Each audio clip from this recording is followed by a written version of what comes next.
आज हम एक बहुत ही बुनियादी सवाल पर गौर करने वाले हैं। आखिर जीवन है क्या? दरअसल जीवन को बिखराव और टूट-फूट के खिलाफ एक लगातार चलने वाले संघर्ष के तौर पर भी देखा जा सकता है। चलिए एक बहुत ही आसान से सवाल से शुरू करते हैं। सोचिए, एक गाय सो रही है। अब हम ये कैसे कह सकते हैं कि वो जिंदा है? ये सवाल हमें इस बात पर सोचने के लिए मजबूर करता है कि हम किसी चीज के जिंदा होने का पता लगाते कैसे हैं। असल में जवाब हमारी आंखों के सामने नहीं है, क्योंकि जीवन के जो सबसे जरूरी संकेत है ना, वो दिखाई नहीं देते। जैसे किसी का चलना फिरना। असली कहानी तो अदृश्य आणविक हलचल में छिपी है, जो हर जिंदा चीज के अंदर लगातार चलती रहती है। तो फिर आखिर वो क्या चीज है जो किसी को जिंदा बनाती है? वो कौन सी बुनियादी चुनौती है जिसका सामना हर जिंदा चीज को करना पड़ता है? आइए इसे थोड़ा और गहराई से समझते हैं। देखिए, हम अक्सर क्या सोचते हैं, कोई चीज चल फिर रही है, जैसे कोई कुत्ता दौड़ रहा है तो वो जिंदा है। लेकिन एक सोता हुआ इंसान या एक पौधा जो हमें बढ़ता हुआ नहीं दिख रहा, वो भी तो जिंदा है।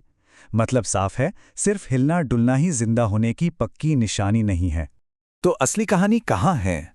असली कहानी है मॉलिक्यूलर लेवल पर। मतलब कोशिकाओं और ऊतकों के अंदर जो छोटे छोटे अणु होते हैं, वो लगातार काम कर रहे होते हैं। ये अदृश्य हलचल ही असल में जीवन की पहचान है। यही वो चीज है जो सब कुछ चला रही है। और यहीं पर जीवन की सबसे बड़ी चुनौती सामने आती है। देखिए, हमारे आसपास की दुनिया, हमारा पर्यावरण हर चीज को बिखेरने पर तुला है। कोई भी व्यवस्थित चीज, जैसे हमारा शरीर, समय के साथ टूट फूट का शिकार होती ही है। यह प्रकृति का नियम है। तो इसका मतलब क्या हुआ? इसका मतलब यह है कि जिंदा रहना असल में लगातार मरम्मत और मेंटेनेंस का काम है। ये जो जीवन प्रक्रियाएं हैं, ये और कुछ नहीं है, बल्कि हमारे शरीर के वो सारे तरीके हैं जिनसे वो इस टूट फूट से लड़ता है और खुद को व्यवस्थित बनाए रखता है। अब इस सारे मेंटेनेंस के काम के लिए चाहिए एनर्जी, और ये एनर्जी आती है पोषण यानी न्यूट्रिशन से। ये सबसे जरूरी जीवन प्रक्रिया है। और मजे की बात यह है कि दुनिया में जीवों ने इसे पाने के दो बिल्कुल अलग रास्ते अपनाए हैं। तो एक तरफ हैं ऑटोट्रॉफ्स यानी स्वपोषी। इन्हें ऐसे समझें कि ये अपने शेफ खुद हैं। ये पौधे और कुछ बैक्टीरिया कार्बन डाइऑक्साइड और पानी जैसी साधारण चीजों से अपना खाना खुद बना लेते हैं। और दूसरी तरफ हैं हेट्रोट्रॉफ्स यानी विषमपोषी, जैसे कि हमें खाने के लिए दूसरों पर निर्भर रहना पड़ता है। चलिए पहले ऑटोट्रॉफ्स की रणनीति को जरा करीब से देखते हैं और बात करते हैं उस कमाल की प्रक्रिया की जिस पर इस धरती का ज्यादातर जीवन निर्भर करता है, फोटोसिंथेसिस।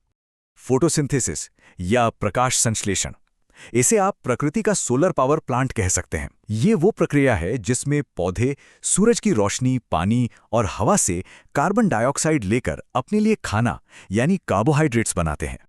ये पूरा काम 3 बड़े स्टेप्स में होता है। सबसे पहले क्लोरोफिल, जो पत्तियों को हरा रंग देता है, वो सूरज की रोशनी को सोखता है।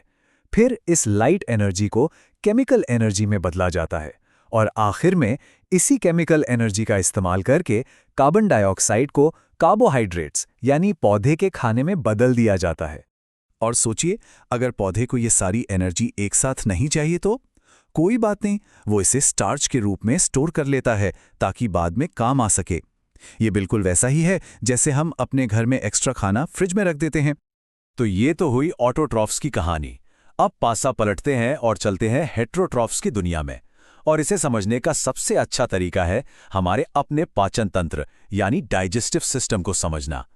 ये जो दिख रहा है, ये है हमारी आहार नली या एलिमेंट्री कैनाल। ये एक लंबी घुमावदार ट्यूब है जो हमारे मुंह से शुरू होकर पूरे शरीर से गुजरती है। इसका हर एक हिस्सा खाने को छोटे छोटे टुकड़ों में तोड़ने के लिए बना है। तो सफर शुरू होता है मुंह से। यहाँ दांत खाने को पीसते हैं और लार उसे नरम करती है। यहीं पर एक एंजाइम स्टार्च को तोड़ना शुरू कर देता है। फिर खाना पहुंचता है पेट में, जहां एसिड और पेप्सिन नाम का एंजाइम प्रोटीन पर अपना काम शुरू करते हैं।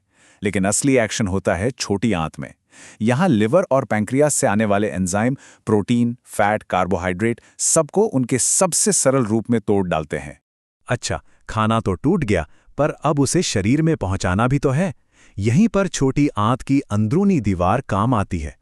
इसमें विली नाम की लाखों उंगलियों जैसी छोटी छोटी संरचनाएं होती हैं। ये सतह का एरिया इतना ज्यादा बढ़ा देती हैं कि पचे हुए पोषक तत्व फटाफट खून में सोख लिए जाते हैं। तो हमने देखा कि न्यूट्रिशन कितना ज़रूरी है, लेकिन ये कहानी का सिर्फ एक हिस्सा है। ये तो एक बहुत बड़े इंटरकनेक्टेड सिस्टम का बस एक पुर्जा है जो हमें जिंदा रखता है। सोचिए, एक सिंगल सेल वाला जीव जैसे अमीबा, उसकी तो पूरी की पूरी सतह ही बाहर की दुनिया के संपर्क में है। उसे जो चाहिए वो सीधा बाहर से ले लेता है और जो नहीं चाहिए उसे बाहर फेंक देता है। लेकिन हमारे जैसे मल्टी सेल्यूलर जीवों में क्या होता है? हमारी ज्यादातर कोशिकाएं तो दुनिया से कोसों दूर शरीर के अंदर छिपी होती हैं। उन तक जरूरी सामान कैसे पहुंचेगा? इसके लिए हमें चाहिए स्पेशल सिस्टम। और ये हैं वो 4 जरूरी सिस्टम जो एक टीम की तरह काम करते हैं। पहला, न्यूट्रिशन, जो खाना और एनर्जी लाता है। दूसरा, रेस्पिरेशन यानी श्वसन, जो ऑक्सीजन लाता है ताकि उस खाने से एनर्जी निकाली जा सके। तीसरा, ट्रांसपोर्टेशन, जो इस खाने और ऑक्सीजन को हर एक सेल तक पहुंचाता है और वहां से कचरा उठाता है। और चौथा, एक्सक्रीशन यानी उत्सर्जन, जो इस कचरे को शरीर से बाहर फेंकता है। ये चारों एक दूसरे के बिना अधूरे हैं। तो ये सब हमें एक बहुत ही दिलचस्प सवाल पर लाकर खड़ा कर देता है। अगर जिंदा रहना बस लगातार खुद को टूटने से बचाने और मरम्मत करने का नाम है, तो फिर इस सारी मेहनत का, इस मेंटेनेंस का मकसद क्या है? हम आखिर बना क्या रहे हैं? ये एक ऐसा सवाल है जो हमें बायोलॉजी से भी आगे जीवन के गहरे मतलब के बारे में सोचने पर मजबूर करता है।